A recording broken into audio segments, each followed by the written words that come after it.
Welcome to I Heart Geek.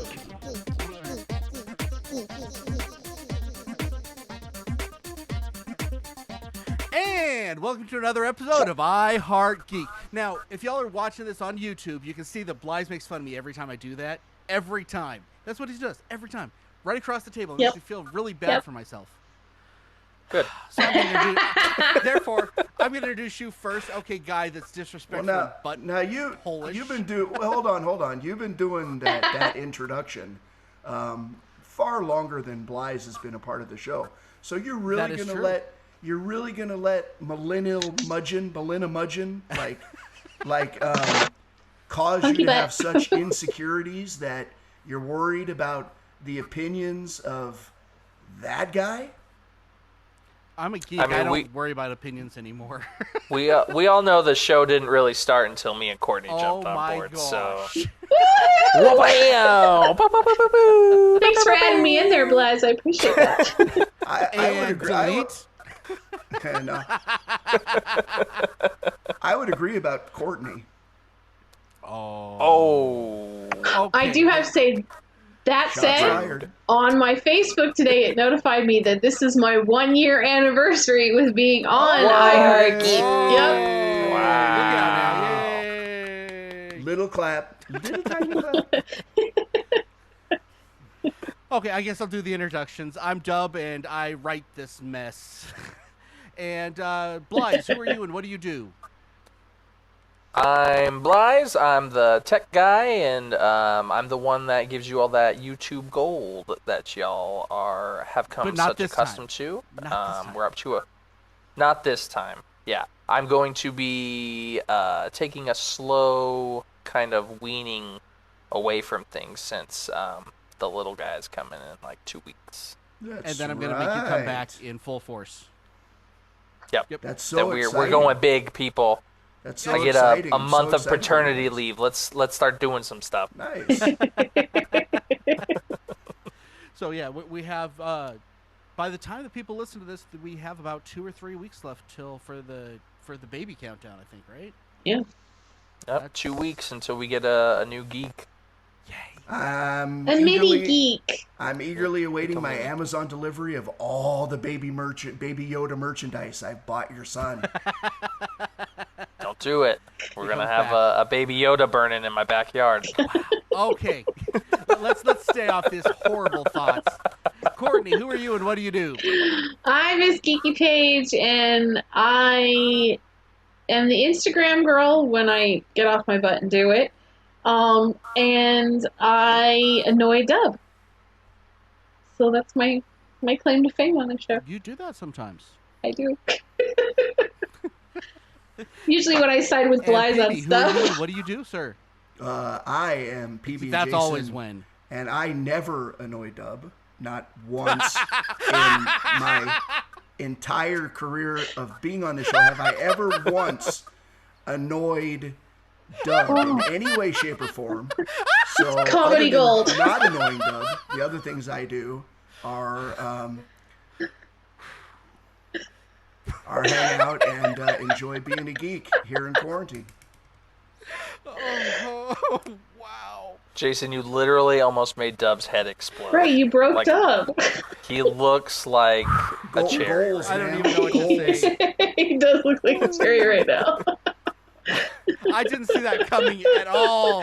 And at the same time, Dub never annoys me either. Oh, never. Oh, yeah, no. Dub never gets on any of our nerves. Not once. What? I'm perfect. I've never gotten that 12 a.m. Facebook message about, What do you guys think of this idea? Okay, right. Okay. I'm working in a board, so what about this? Let me plead my innocence. I do work overnights. He does. And if I'm putting something out on Facebook or whatever, it's not for you to read right then. It's for you to read when you get the chance. Y'all look at me like I'm like but when he also calling you at 2 a.m. Hey, wake up! I don't do that. I do text you. You text in the middle of the night. But yes. only when I know you're up.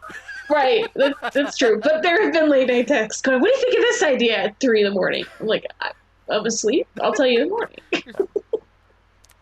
You're saying that like it's a bad thing. I usually don't answer.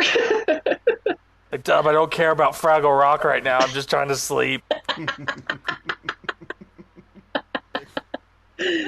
Everybody cares about Fraggle Rock in the morning. Right, because there's going to be a new one apparently. What? Oh, really? Okay, give us some information on this before we start our show, because I did not know anything about this. Yeah, I saw something. Not a reboot, but it's like... Scoop by Courtney. Yeah, I saw something. Yeah, there's something about Fraggle Rock. Don't make me kill you. Hold on, I'm looking. Here it is. Something. Oh, she's looking it up. Fraggle Rock reboot for Apple TV. Oh, get nope, out not of gonna watch here. No one wants Apple TV. I'm actually considering doing the HBO, but that's about as far. Apparently Apple TV is picking up some pretty good steam with that Defending Jacob TV show that's got Captain America in it. Yeah, the issue with these like exclusive streaming They shows don't have enough content. is even if they pick up stuff for it, and this happened with Disney Plus, is as soon as you release that show that everyone wants to watch and everyone picks up your streaming service for, they cancel as soon as the show's over. Yep. Like Disney Plus saw a huge drop in subscriptions once Mandalorian was done. Mandalorian was done. So according to Variety, the episodes will be they'll bring back all our favorite characters like Gobo, Red, Boober, Moki, Wembley, and Uncle Traveling Matt. But the episodes will be 3 to 5 minutes long. Oh, that's good. That means it's a YouTube show. It's like that new Quibi thing, but Apple's trying. That means the people Blize's ages and lower will actually pay attention. Mm-hmm. Yeah. Now it's being produced by John Tartaglia. He was a big in the puppet world, so he was in a Avenue Q, but he's been a puppeteer with Jim Henson for a gazillion years. Okay, I gotcha. No, it's going to be by somebody who really knows what they're doing. So, okay, we'll see. Excellent. Okay, excellent. So we are talking adventure movies today. So is that what we're talking about? Yeah, nice. We're brought to you by Mordor Travel. All right, what is it? Mordor Travel Adventures. You need to carry your own ring, though. They won't carry it for you for whatever reason. That was a really bad Lord of the Rings joke. So let's. I concur. Move from really there. bad. Yeah, that was bad. That wasn't even funny in my head when I said it. It was when I wrote it. When I said, I'm like, oh, this is failing bad. That kind of hurts my feelings. And yet you went for it anyway. I'm proud of you. Good job. That's what I do. Right. That's how I roll. When he commits, he commits. That's the tenet of I Heart Geek right there. Okay, well, let's move on forward with the game show. Here's a generic game show for you. Blize, you got a game show for us, bud. I do have a game show for you guys. Oh, this ought to be fun. Let's see how you all do. It's been a while since we've done a game show. Yeah. I can't even remember the last one we done. This is hard on the Zoom, honestly. Yeah. Is this the first virtual game show? This is the first I think it might be, virtual game show. Well, no, I take that back because John kind of did one for us, but we had to record his parts, and then I just kind of edited them in. Yeah, but that was during a regular recording. That wasn't on Zoom. Yeah. That was a little rough, so let's hope it's less rough than that. Cool. All right, guys, first question. What is the name of the ferry the hobbits take to escape the Black Riders? You're going to have to call on us there, Blize. Yeah. Oh, sorry, guys. We'll start with Dub. Tinkerbell. Tinkerbell is incorrect. Dang it. Courtney? Dub stole my answer. I didn't even look at your paper. Tinkerbell. I know where they're going, I just don't know what the name of the ferry is. It's not about the destination, it's about the journey. Going to the Prancing Ponies. Right. Return. Jason? Okay, hold on a second. Oh. There we go. There's got to be a lot of that today. So Yes. Please There we excuse technical difficulty. Okay, so have we asked any game show questions yet? Oh, wow. Are you kidding? Yeah. The first question, Jason, what is the name of the ferry the hobbits take to escape the Black Riders? The Buckleberry Ferry. That is correct. Oh, gee. Good Now job, that he Jason. said it, I remember it. Oh, now the truth comes out. Okay. Question number 2. How does Frodo know Sam? Dub. My clean answer, they were childhood friends. They were not childhood friends. That is incorrect. Courtney? Sam is Frodo's gardener. That is correct. And Jason? Technically, that's kind of correct. Don't take my point away from me, curmudgeon. What is your Sam What is your is answer, Jason? Bag Ends gardener. I'll give it to both of you. But Frodo lives in Bag Ends. Yeah, so he's his gardener. I had Sam as Frodo's gardener. But that's... Okay, now that y'all can see this, do you see my pain when we do these shows? Do you know why I don't like doing these game shows now? This is every time. Every single game show. Anyway, go ahead. Courtney and Jason both get the point. Thank you, guys. It's true.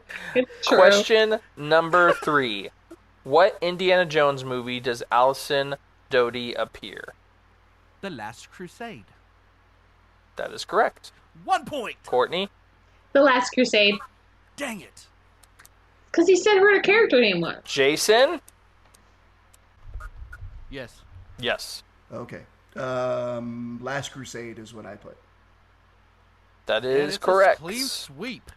Good job, guys. Now, this is a really tricky one, because I know you guys were probably 90 when this happened. booking into your old folks' homes when this came out. But what year was the theatrical release of Indiana Jones and the Crystal Skull? It was the same year that you tried solid food for the first time, 2007. That's incorrect. On which side? On which part? Both. We'll go with both. Courtney? 2012? I have no idea. Incorrect. Jason? I put 2001. Incorrect. Space the Odyssey. correct answer is 2008. Duff was close. I was the closest without going over. Yes. He's a dingaling, so he doesn't get the point. Oh. Dude. I'm so glad I invited you on this panel. That's it. It makes me happy every time. All right, question number 5. What are the 3 keys made of in Ready Player One? Is this for 3 points? This will be for 3 points. Okay, because I think I got 2 of them right. Gold, diamond, and emerald. You got 3 incorrect. Courtney? Really? I don't know. So I said frankincense and myrrh. Gold, frankincense, and myrrh. Jeez, sweet. Wow. Incorrect. Jason? I'm guessing that pretty much you asked me the question about the keys, because that's usually when things go haywire. Okay, I wrote crystal, gold, and diamond. He got 1 of them correct.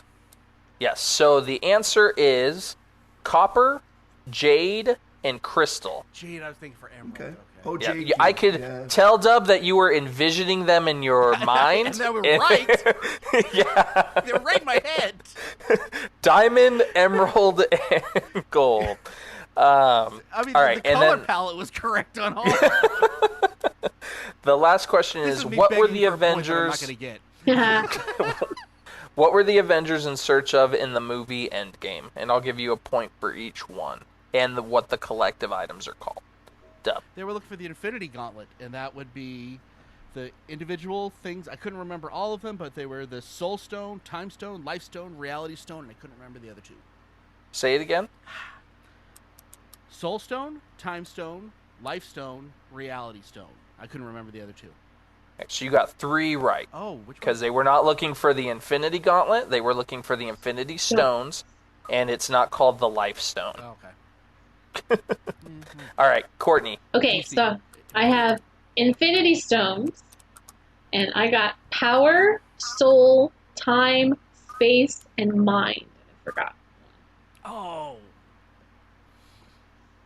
Yeah, Cool. perfect. Woo! So that is 1, 2, 3, 4, 5, 6 points for Courtney and Jason. Okay, so I have the Infinity Stones, time, reality, power, space, mind, and soul. I also have that they were looking for Thanos, and they were looking for the Pym particles. Oh, jeez. I'll give you the Pym particles. I'll give you that one. That's a good one. But I don't know if they were necessarily looking for Thanos. They weren't really looking for pin particles either, because they knew exactly where to find them. All right, I won't give it to him, Courtney. Jeez Louise. Every time, every episode, every show. No, you can give it to me. It's your game show. They do it. It's not us, Dub. It's them. Exactly it's those they two. were. They didn't know exactly where Those they were. two are the That's issue. why they went to Camp Lehigh, because he knew, because Tony knew that the pin particles hold were on. there. They plead Let's their- see. And everybody acts. Everybody acts like when they win this, that there isn't a prize. I know there's no prize. There's no prize. You could, this is worthy of a small amount of debate. You could also say that they knew where the Infinity Stones were because they were going back in time to the locations that they knew about. But they had to pinpoint where they were exactly, because they They had didn't to know do the same exactly thing? when and where they would be. No, Tony knew the pin particles were going to be there. He didn't know that the Infinity Stone was going to be there, too. He had a vague inkling that the two of them were together at the camp. I literally just watched Endgame the other day. That's the reason I know that. You guys are so obnoxious. Wow. What was the other I'm stone so that I glad missed? This is on video. You missed reality. Oh, Reality Stone. Yeah. I don't know. got that I don't think this debate really matters because I won. So Yeah, I just want as many points as I You can get. win nothing. Right, there's no prize. All right. Maybe gloating rights Jason for an hour. is indeed the victor. Dub was nowhere close, and Courtney 3 points. So Jason won with 11 points, Courtney with 8, and I didn't even tally Dubs because it was So bad. minuscule. like a negative number. Wow. No, that Yeah. wasn't a negative. No, he got one right. I got a couple right. Yeah, I know you got Two, Last three. Crusade with me. And the color palette. So yeah, I'm good. The color palette. Dub knows his shapes and colors. You know what? I also know how to wash my hands, which most of this generation, millennials, obviously don't know how to. Oh yeah, Otherwise, yeah. we wouldn't be dealing with the situation we're It's on. it's my generation. My generation's the problem. It's definitely my generation that's the issue. It's not the What just I have so happened? much that I my don't audio know. is flipping out again. What no, that just was just me. happened? No, that was Dub flipping out. Yeah. What just happened, Dub? Dub freaked out on the younger generation for a problem that his Wow. generation created. My Actually, generation, Gen X is we're the ones that Gen kind of Xers don't really do anything, we're good. We're good. which is about normal. We We can don't have really a do discussion a lot. about this off the We air. don't do a lot. Wow. Okay, let's move on before we kill each other. That was good. Dub flips out so much that the audio broke on my connection again. I don't think you can blame me on your audio breaking. It was a pretty epic flip out, though. It was pretty. I don't know where that even came from. I caught the beginning of it, so yeah, that was pretty epic. That something. was Dub's pent up quarantine aggression. That was you know, I want to make like a quick 2-second little stab at you when that started, and then it You just lost unleashed it. the gates. Release the Kraken! Yeah, exactly. That totally released the millennial Kraken. And the Zoom Kraken. and, the butt, Kraken. and the butt cracking. Definitely the butt cracking. I miss being at the table. I'm just saying. Okay, so for our first thing that I want to kind of talk about a little bit is what's the most important thing that we're looking at in the adventure movies? And we have the journey, the destination, or the characters. I want to talk about all three, but off the top of your head, which is the most important part of when you're watching an adventure movie? Is it your adventure, or the journey they're going on, the characters, or where they're going? I would argue that Lord of the Rings, probably the most important part, they would say is the journey, but I think the destination is the most important part on that. Because that, I mean, as anticlimactic as it was, I still find that to be probably the most important part of the story. What do you guys think is the most important part of the story? And not Lord of the Rings, just any adventure. Anticlimactic. I won't go there with that one. Yeah, I'll Turn agree around, with go that. Right. I would say that it's the journey itself, because I think every story has its climax, and of course you could say that the climax of the story would be the most important part because it's like the resolution, but I think you don't have a story without everything in between. Okay. Courtney? I'm going to go with the journey as well, because The journey is what makes the characters who they are by the end of the adventure. All the things that they have to face inevitably changes the characters as they go along whatever journey they happen to be on, whether it be Lord of the Rings or it be Star Wars. Yeah, okay. I actually find characters more important even than the journey itself. Because if you're not interested in the characters and their flaws and everything else, why are you following them on this journey? Because there's dragons. Shut up! Don't use dragons against me. Because there's dragon. Jason, what about you? What's the most important to you? Almost in every movie theme, for me, it's the characters.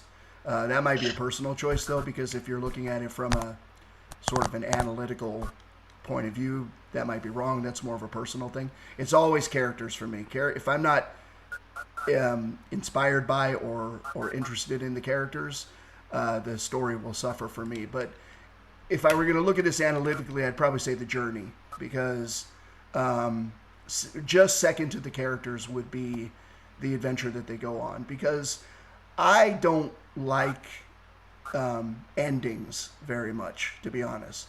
So usually, I mean, I made a scoff at the anticlimactic comment, but now thinking about that, there's always sort of a letdown with endings. So to me, the destination is always, even if it's exciting, it's disappointing, because that means the story's over.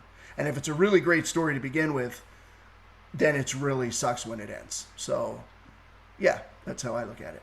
Okay, so let's actually start with the destination.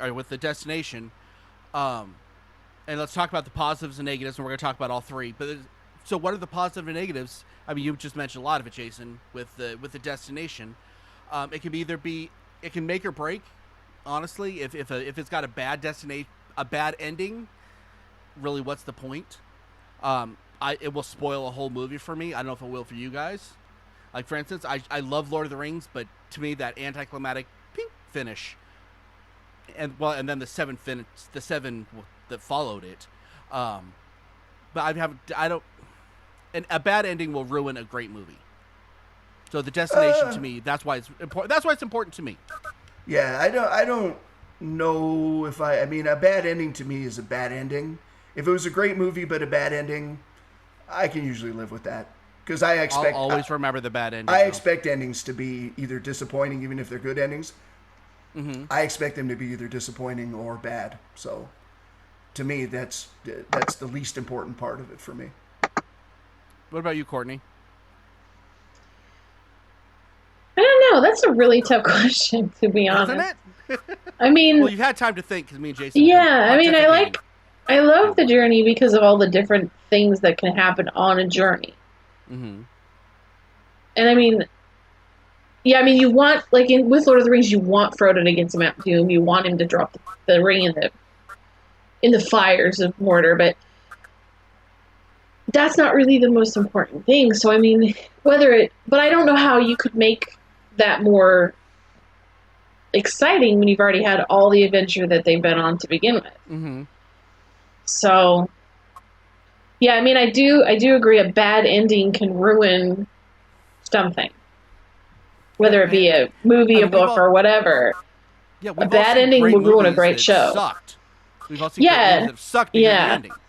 Yeah, I like to call them the movies that had promise, but the execution was terrible. But then there's some movies that are okay at best, and then you get to the ending and like, oh my gosh. Yeah, the movie, the ending explodes. The Sixth Sense, the problem. Spoiler, they're all dead.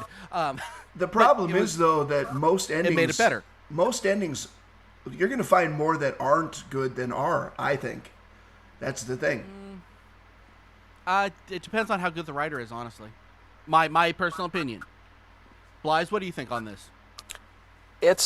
It's hard. I'm sitting here trying to think of what movies I didn't enjoy all the way through and then got to the ending and I was like, oh, that was retribution for the entire movie, and I just can't really think of anything. I've had plenty of movies that were solid and then it got to the ending and I was disappointed by it, but the other way around, I'm more hard-pressed to find that situation than I am the first way.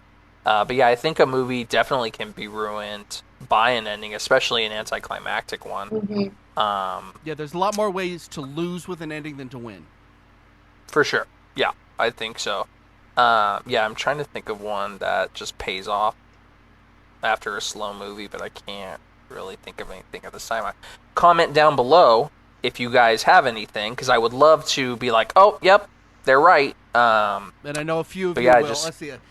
Dino's going to reply on this one. Scott Skeen is going to probably. Let's see who's going to prove me wrong.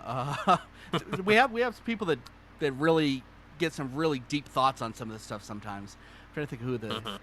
I love hearing from you guys. This is actually what makes our conversation a lot better. Okay, so now the journey. Let's actually no. You know what? Let's do the journey last. Let's talk about the characters. How important are the characters? I mean, me and Jason have put that towards the top of the list of importance. That's the very top. Very top. At the very top. So, what would make a good character development? Do you like the development? Is it just the character in the first place? I want to have a good character. I don't care so much about the development. I want the character to be interesting from the top. That's me. Oh, no, I'm absolutely opposite of that. The development of the character and the realization of maybe their flaws and how those flaws are dealt with or overcome, that whole thing, that's top most important for me in a character is being presented a character that kind of interests you with a good opening introduction of who this character is, but I want to spend the entire story getting to know this character or characters even more and more. So character development, absolutely top for me. Courtney? Yeah. Go ahead, Blize. And I was just going to say, again, it's hard to think of something. Like, can you name a movie off the top of your head where there's not really that much character development? Well, it's not the development, but the character I want to be interesting from the top. I hate it when it gets the butthole character. Oh, but he turned good and everything's okay now. That, to me, gets old. But, I mean, character development, to go back on what I said, I think is really important, but it's just the same trope that we always see. That's what I don't like. So you don't like characters like Han Solo? Well, I hate to say that, but yeah. It's fine. That's completely... He was a butthole that turned into, the good guy. He didn't take the money in the end, and he fought for the cause. Great. But he's still a butthole. He was. And I'm glad that he's didn't still a change little bit of because butthole. That made him a more interesting character. If it's... Which I movie? don't like characters that aren't that interesting when we start. Star Wars. Which movie? Han. Oh, Star Wars. I'm talking about Han Solo. Han Solo. Okay. Talking about Han Solo and how he was... he's one of those characters that starts out as like a butthole character and then he evolves into less of a butthole. Like Courtney said, he still kind of is towards the end, but I think that's more of him putting on a front. Yeah, he knows that he's changed, he still is but who he he wants is, though. to... Yeah. So, and I say, that I don't like the butthole turn to good guy, but at the same time, if the character's interesting enough and they keep him interesting, then I'm okay with it, if that makes sense. What about you, Courtney? Sure. Interestingly enough, I was thinking of another Harrison Ford character when we talked about this. They're thinking of Indiana Jones. Because his character doesn't really evolve. Yeah, he doesn't really evolve over the course of all of his movies. I mean, and he's not a jerk, but he can be a pain in the he can be a pain in the rear, but he's still a good person at the same time. So for him, his journey is more of getting from point A to point B with the idol or with facing off against the Nazis as we search for the Ark of the Covenant. So it's not really a journey internally for him, it's more of the journey outside. So, I mean, he doesn't really change as a person, as a character, but we still love him. And the movies would not be as engaging as fun if Indy wasn't Indy. Yeah. If it was a different way. He is the interesting character. Yeah, and I don't know how much that is because the way Harrison Ford plays Indy, or because of the character of Indy himself being written that specific way. But is that the trope? Like, for instance, we can talk Indiana Jones, but then we can talk, which I know makes someone's list and it makes everyone's listener feedback, is on National Treasure, the Nick Cage character doesn't change at all. He is who he doesn't really learn either.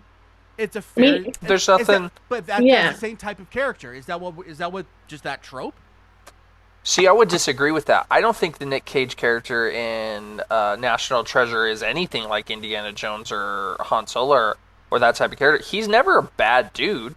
He's just trying to do what his family's already been doing for generation after generation after. There's no Indiana Jones did. Indy's not really a bad dude. No, he's not. I guess that's true. I'm not trying to say you're wrong. I'm not trying to say that it's the same character, but I'm saying it's the same trope, if that makes sense. It's that fun-loving adventurer character that's been throughout history, in whether he be in comic books or whether he be a pulp hero. It's like one that's on my list. The Phantom is the same kind of way. It's that it's that fun-loving kind of guy with no responsibilities, but does have responsibilities at the same time. Because Indy is a teacher, he's a professor. National Treasure, Nick Cage's character used to be a history professor. So and he has his family that he cares for, and so they have these things that I guess keep them from being totally bad dudes in the definition of bad dudes. Just so you guys know, I'm having video technical difficulties, but I can hear you, so we're good. Okay, cool. So, I guess that's the other thing you kind of have to look at it when we're talking about adventure films, like with Lara Croft. Would we say Lara Croft is a bad person? Brendan Fraser's character in The Mummy, Rick O'Connell, is he a bad person, or is he just... They're all the same trope, but... Yeah, they're all that same adventurer kind of free-spirited, devil-may-care characters. Which goes back to what I was saying to start with. I like the characters that don't really have to change much because they're interesting. It's not their journey. It is their journey, but it's not their evolution. And I think Brendan Fraser in The Mummy is a bit more on the Han Solo side. I agree with you on that. Yeah. Sorry, Deb. Sorry to no interrupt. worries. But that's what I'm talking about. The most interesting characters are the ones that are interesting characters, not because of their change, but because they were written as interesting characters. Yeah. Yeah. So, okay. Well, let's move on to the final, which is the journey, and let's start with Jason. If you can hear us, Jason. Journey. Okay. My opinion. Yeah. Go ahead. Okay. So my opinion on the journey is why it's second most important to me. Is it goes hand in hand with the character development, to be honest, because oftentimes the changes that happen to the character are directly related to the journey. So that's why I would say, because character and character development is so important to me, that the journey being a catalyst in that, again, makes for a better story for me. Okay. Yeah. What about you, Blize? The journey, I think, definitely, for me, is the most important, just because that's where all the, I think the most fun stuff comes out of it, like, things like Ready Player One, or, National Treasure, things like that. Seeing them go through all of these things and, different kinds of scenarios, you can do so much with it. Mm-hmm. Like, you can develop a good character, but if you don't put him or her in a good scene or in a good setting, then you've just wasted a good character at that point. Yeah. Courtney, what do you got on that? We all go into adventure movies knowing basically what the outcome is going to be. So, like, we go into Lord of the Rings knowing that the ring is going to be destroyed somehow, and that Sauron is going to be defeated. It's the same thing with Han Solo, with Star Wars. We ultimately know, we don't know how it's going to happen, but we know that the good guys are going to win at the end, and they're going to achieve this mission. So, like Blize was saying, is the journey is all the fun stuff that we get to see for them getting to that point. So, like, with any adventure movie, it's the same way. It's like, you start off with, here's your two characters, or your character. He's got National Treasure. I have the Constitution of the United States of America. Well, we know he's going to put it back, and we know he's going to find whatever this national treasure is at the end. Yeah. It's the fun stuff from him getting the Constitution to finding whatever it is he's searching for at the end that makes it just really... Well, that's what keeps everybody's attention. Yeah, that's the story. And sometimes dragons. And dragons, that's its own story altogether. So we're not going to go into that one. Yeah. But when that's why I think the journey's important, but to me the journey is the plot is just the plot point, and I like the stuff that goes on the other side. And I guess I'm not saying the other stuff isn't important, but to me the important part is the other stuff. You know, I guess that would be the cake, and everything else is the frosting, if that makes sense. Yeah. But that's kind of where I sit on everything. So we are actually jumping out of time, so let's jump over to not our main event. We're going to our listener feedback.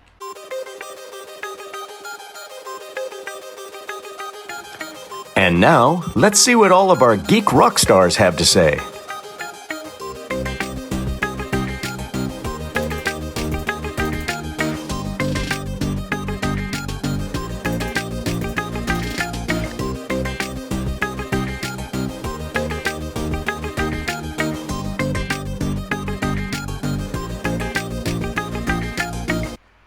Courtney, you have some listener feedback. In fact, you have a lot of listener feedback for us. We have so much listener feedback. You guys totally rock. I fixed so much at all. Right, I'm not going to be able to...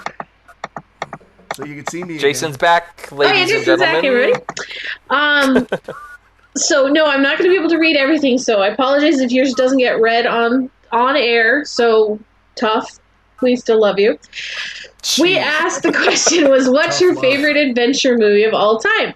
So I'm going to start with Miss Kassidy Blonde. And Kassidy told us that Buckaroo Banzai is her favorite, and it's because I like the description they put in, because it says, imagine Doc Savage, but he's a race car driver, and he's also a rock star, and a surgeon that has to defend the Earth from evil aliens from the 8th dimension.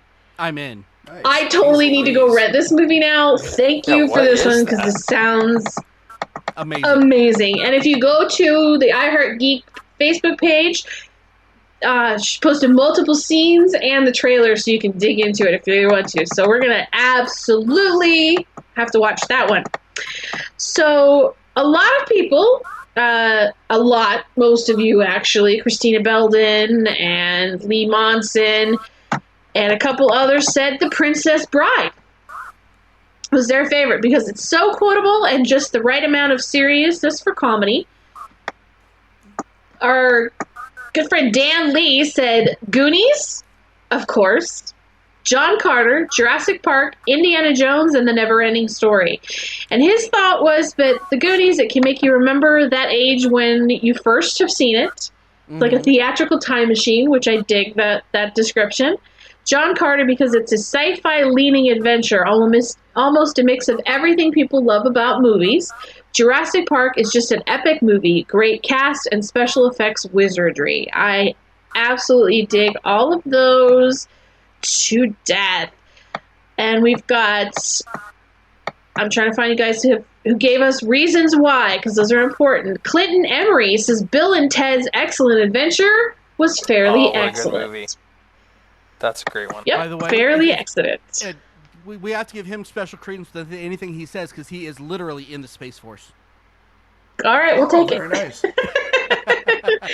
Cody Schnider says The Goonies was great when he was growing up, but now as an adult, he likes Lord of the Rings, Hobbit.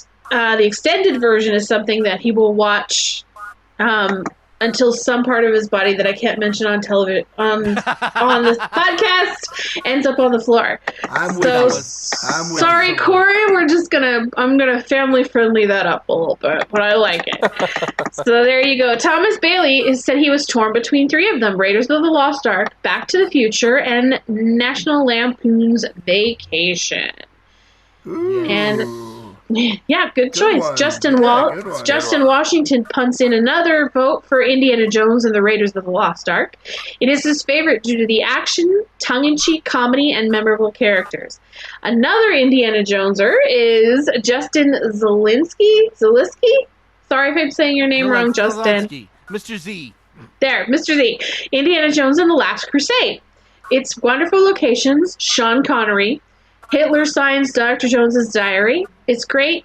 It's the lore, the history, and in a way, a slightly faith-affirming film. And there you have it.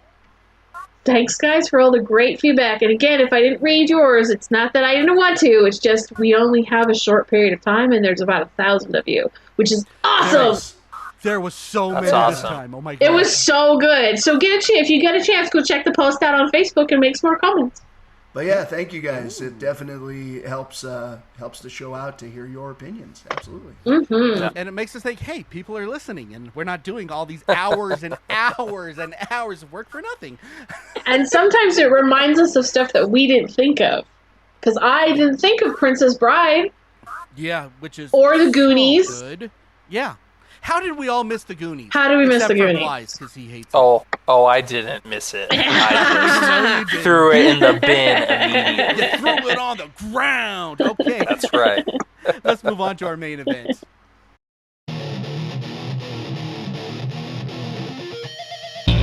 Now it's time for the main event.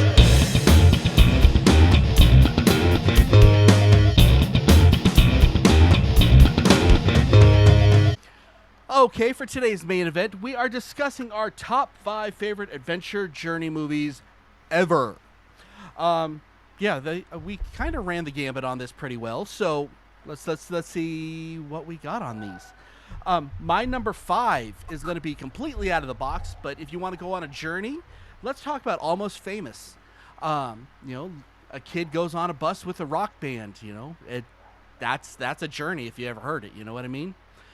Based on the true story of, I don't know which even band what he was with, Cameron Crowe. Yeah, I think that's his name. Yeah. Cameron Crowe. Went on a bus with a rock group, and 40 years later, that was the story that was told. It's a really interesting journey. I know they mentioned in the movie they talk about Vanilla Fudge. I don't know if it was actually Vanilla Fudge that he went with. I'm not sure which one, honestly. Yeah, I'm not sure. But yeah, that is one of those times that the evolution of the character is more important than the character itself. One of the very few times, I think. Let's go with Courtney. What's your number 5? My number 5 are the Night at the Museum movies. Oh, so good. I love them. I love them all. One. I love them all. I especially love number 2. I love the Smithsonian one because I like that they're journeying around all the different museums inside the Smithsonian. But I'm a big old I thought the Amelia Earhart thing was a little forced. Yeah, but I like it. And Robin Williams. You can't go wrong with Robin Williams as Teddy Roosevelt. And I like in the second one, I especially like the Albert Einstein bobbleheads. Oh. I was trying to teach everybody's pie. Like, I have one. I don't know if you can see him, but I actually have one that I bought at the Smithsonian when I was there. He talks. That's awesome. He says I'm a bobblehead, Doomkopf. But, I love them because they're goofy and they're silly, but there actually is history in them.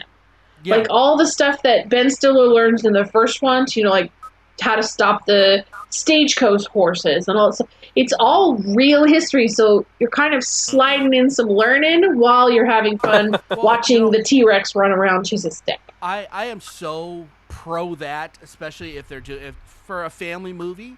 You should be able to throw in stuff like that without it feeling like it's forced down your throat. Mm-hmm. And I have to say, in the third one, the Hugh Jackman cameo. Yeah. Come on. Outstanding. Pretty good. Blize? My number 5 is Honey, I Shrunk the Kids. I love that movie. That's a good choice.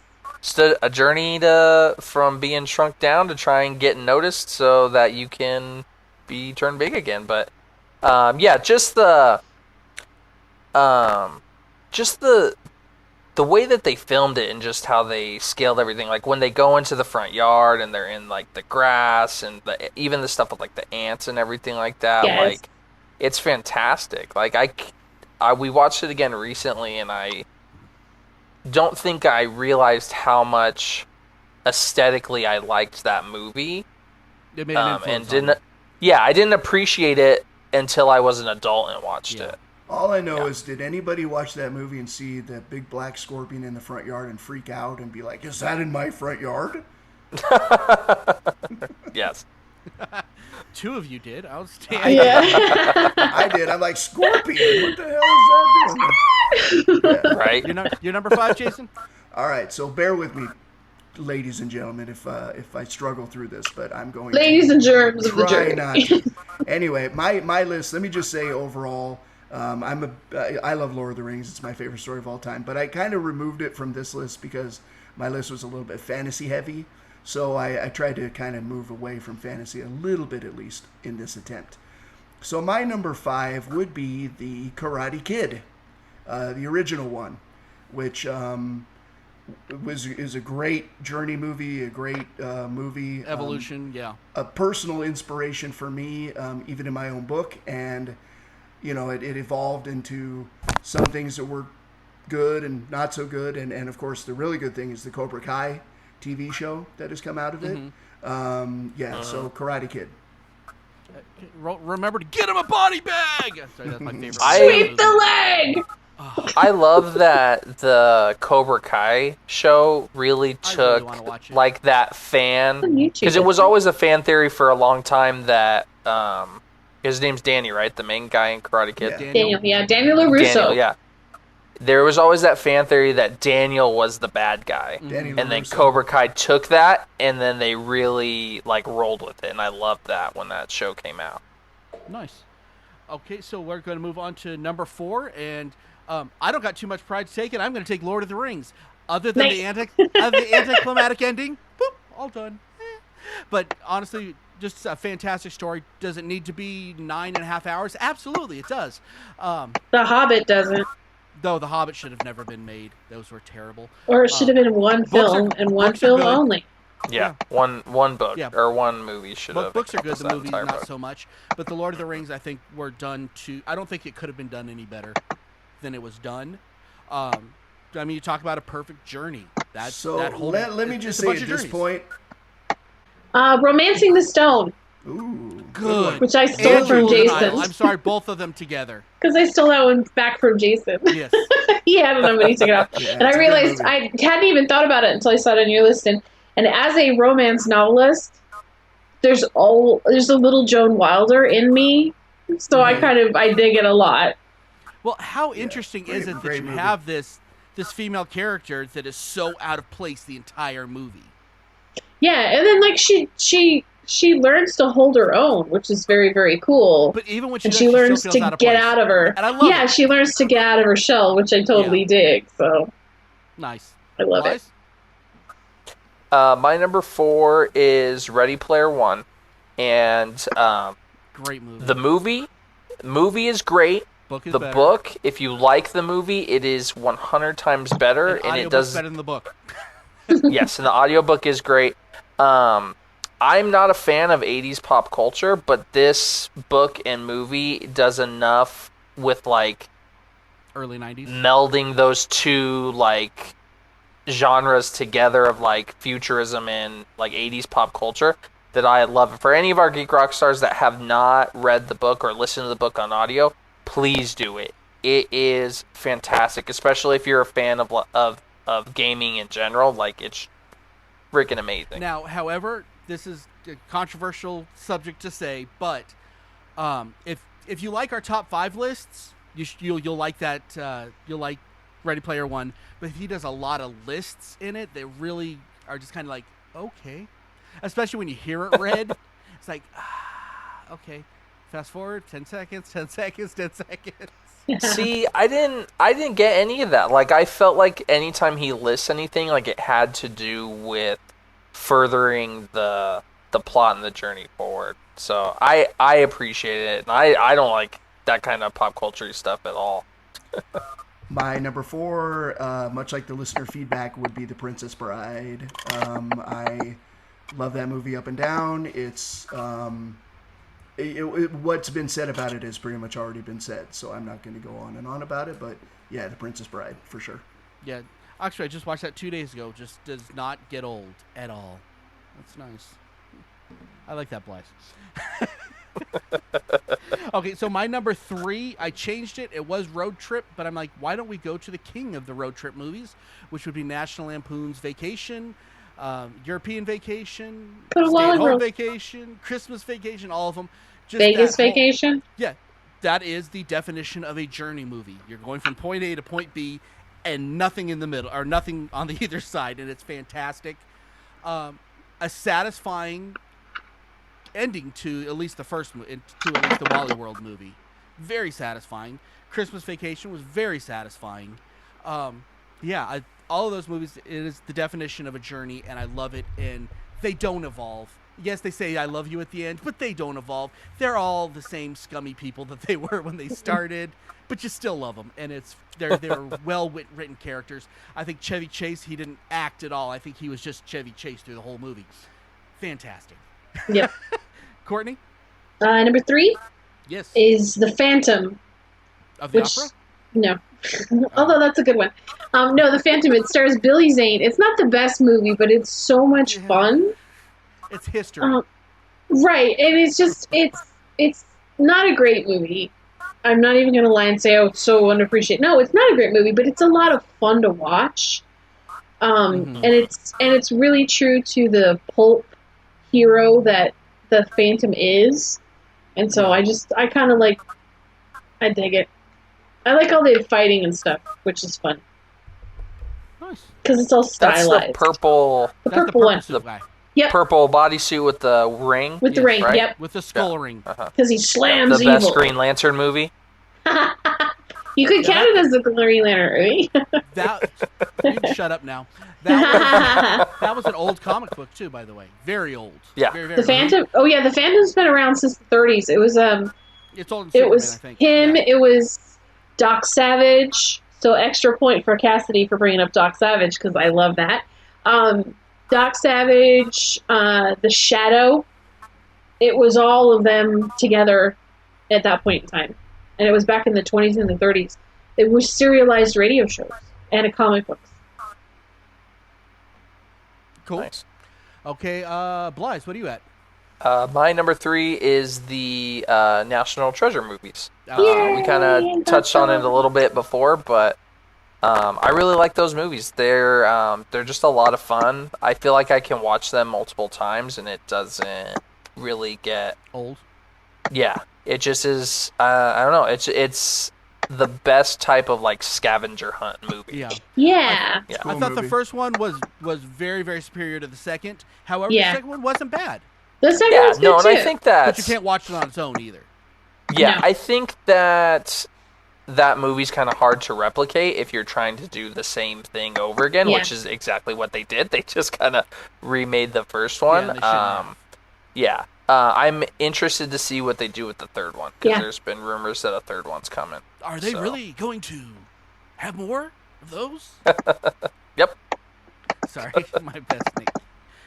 Okay. I thought you were doing William Shatner. Well, they're the same character.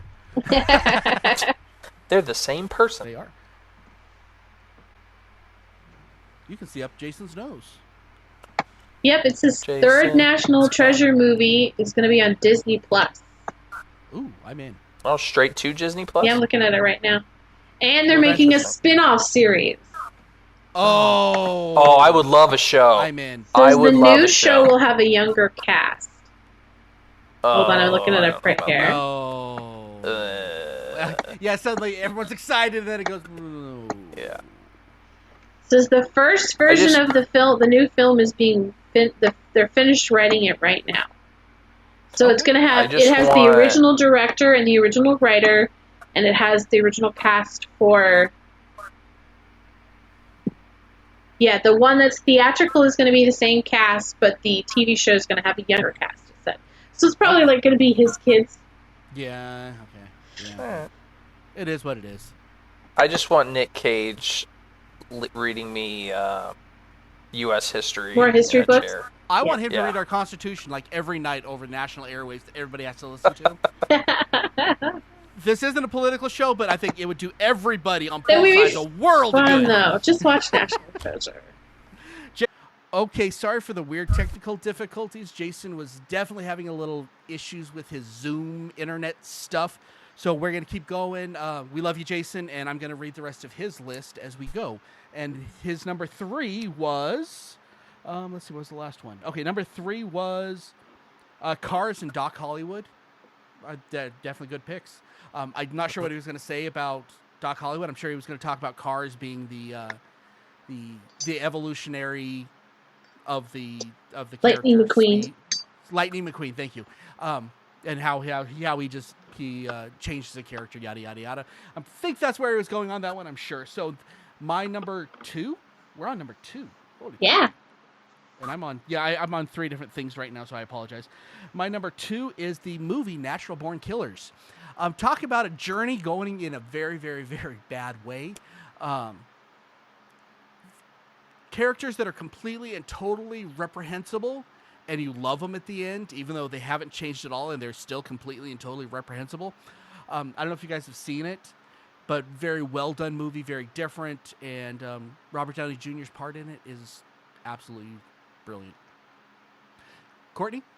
My number 2 is Miss Fisher and the Crypt of Tears. It's a pretty recent movie, and That sounds dark. It's not. It's Miss Fisher, Franny Fisher is a lady detective from 1920s Australia. It's a TV show. It's an Australian TV show, and they decided to make a movie. And it feels like this fun. It's just this fun romp through the desert as they try to find the Crypt of Tears from Alexander the Great. And so she's kind of like Indiana Jones in a way. It's just a lot of fun. It's, again, not the best movie in the world, but it's a lot of fun. I don't know if I should check it out or not with that kind of... Well, it's not very good. I love it. I think it's great. I think it's great, but I love the TV show. But you have to... I mean, she's feminist, and she's kind of...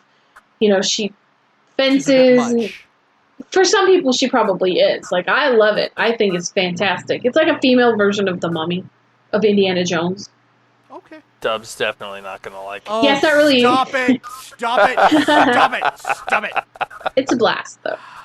Blize? My number 2 is Logan. Oh, so good. Such a good movie. Yeah, Way to really cap off that character and Hugh Jackman's... and watch X-Men 1 and then watch Logan, and then that's a serious journey. No joke. Yeah.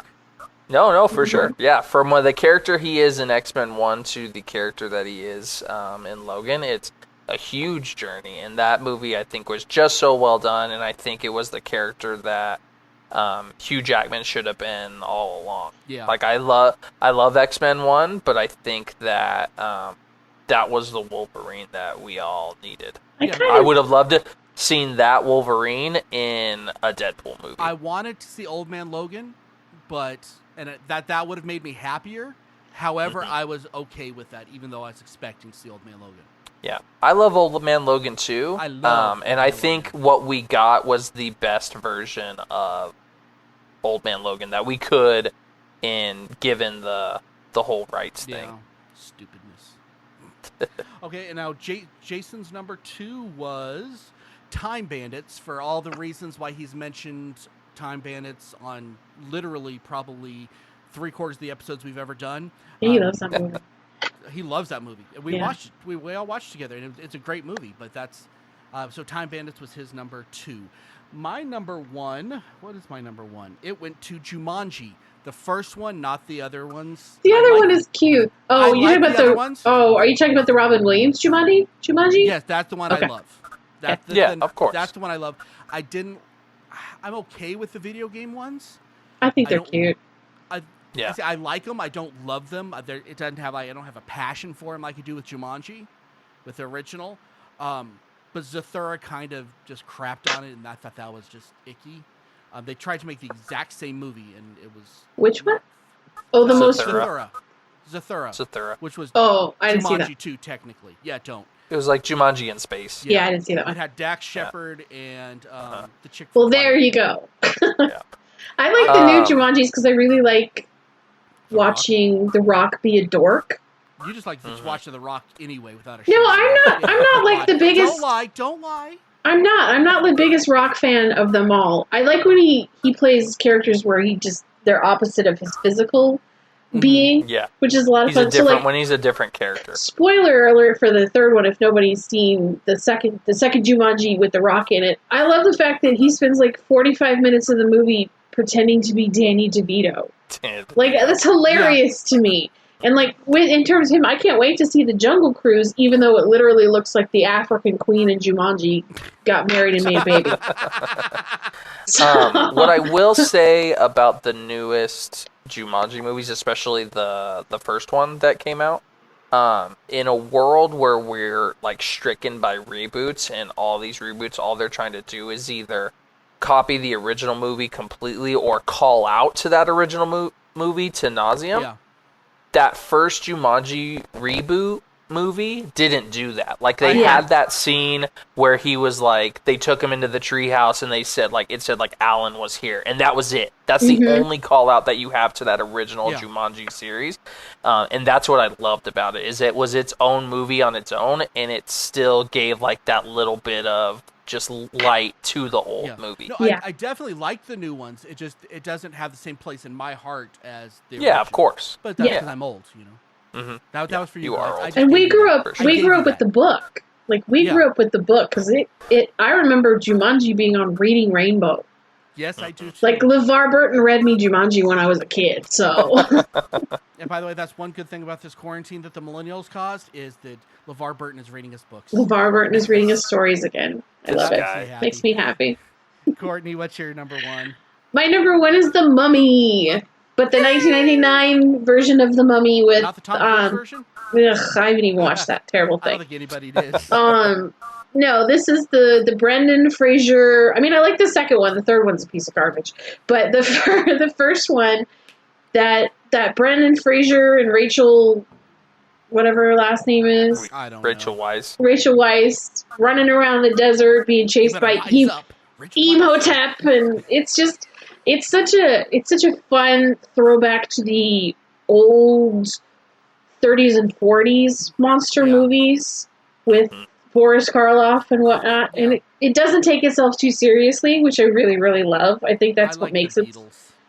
The Scarabs, the Scarabs are cool. I mean, I mean, it's just it's such a great throwback to those old school classic adventure films, and it wasn't scary, but it was scary enough. It had its moments, like it had its jump scares with the mummy and whatnot, and like Brendan Fraser, he plays that great kind of devil-may-care adventurer, but still kind of dorky at the same time character. I think this was probably... He's an everyman adventurer. Exactly, and I know that I remember when the Tom Cruise movie came out, I was at the theater for something, and it was a preview, and they previewed the movie, and I just remember half the audience, there was some guy down a couple rows from me, goes, "Where's Brendan Fraser?" So I mean, it's like, people expect him to be in mummy movies now, so... He should be. Yeah. Yeah, so... It was pretty rotten. I mean, I know what happened with his career and all that, just... Yeah. Makes me sad. More Brendan Fraser. My number one is... it's just going to, because it's the greatest movie of all time. Oh, no. Avengers Endgame. Box office proved to be I don't know if it's the greatest movie of all time, but it is pretty darn good. Let's see the numbers. Let's look at the numbers. Yeah, so, it's pretty darn good. It's and I thought about... Green Lantern. Go ahead. We'll have to blur that out for the YouTube. That's but amazing. Yeah, I think it's the best ending that could have come for the MCU at the time. And I will give this to you, Dub. Before, when we talked about movies that have a better ending than the rest of the movie before it, I think Endgame would be one of those movies. I definitely think the ending of that movie overshadows everything that happens. It was satisfying. Oh yes. So that's from my the number. minute you hear always Sam be my say number on one. your left. Yes, from that second, and I don't know if people haven't seen it yet. The Russos recently released a a video clip on their Instagram where they snuck into the UCLA. There's like a theater on UCLA campus, and they snuck into the theater opening night, and they recorded that whole scene, and the audience's reaction to it, and it's fantastic. And they're going to release that and charge you money so they can try to make more money on this. You can see it on YouTube, and they literally record it from the second Cap picks up the hammer to the very end, and just to the very end. People are just screaming their heads off, and then like Sam does his. I think the loudest they cheer is when Cap says "Avengers Assemble." Nice. Yeah. Blize, I'm putting this to you on the YouTube itself and on the Facebook link. If you on our Facebook when we advertise the show, if you can put that in there, I would greatly appreciate that. Yeah, if it's not cool. up, I'll put that on there. Yell at Blize. It's all on Blize if he doesn't do it. Okay, and Jason's number 1 was Raiders of the Lost Ark, which for every reason we've already talked about is fantastic, all top to bottom. Hard agree. Indiana Jones is the man. The definition of a adventure movie. That's what when someone says adventure movie, that's the first thing I think of anyway. And go and see that as a kid, that was going on a trip. I'll tell you that much. Mm-hmm. Going on an adventure. On a big adventure. Wow. Okay, so that's a show, guys. There's less of us now than when we started, but listen to the end of the show. It tells you where you can find us on all our social medias. If you're watching us on YouTube, especially if it's not your normal thing, like, subscribe, comment. It helps us out a lot. Share it with your friends. Down below, guys. Yeah, I'm supposed to do that, yep. right? Well, that looks really good. Since we've done that first episode on Zoom, the amount of shares that we have gotten has gone a lot, way up, and we really appreciate you guys for that. We don't have a show without you guys, and the fact that you guys are enjoying us so much that you want to reach out to all your friends, that is awesome. We love it. So thank you. To us. It really does. And thank you to all our new followers on the page, because we've got quite a few in the past week. Yeah. So welcome. Mm-hmm. Yay. Okay, and until next time, I'm Dub. I'm Miss Geeky Page. Blize. And I'm the other one. Keep on geeking on. Yeah, we're going to blow this one until we're off of Zoom again. Keep on geeking on.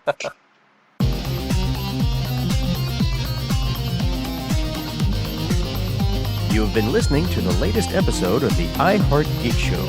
Make sure you visit our website at www.iheartgeekshow.com. Make sure to follow us on Instagram, Twitter, and Facebook. And if you check us out on YouTube, make sure to like, comment, and subscribe. And keep on geeking on to all of you geek rock stars.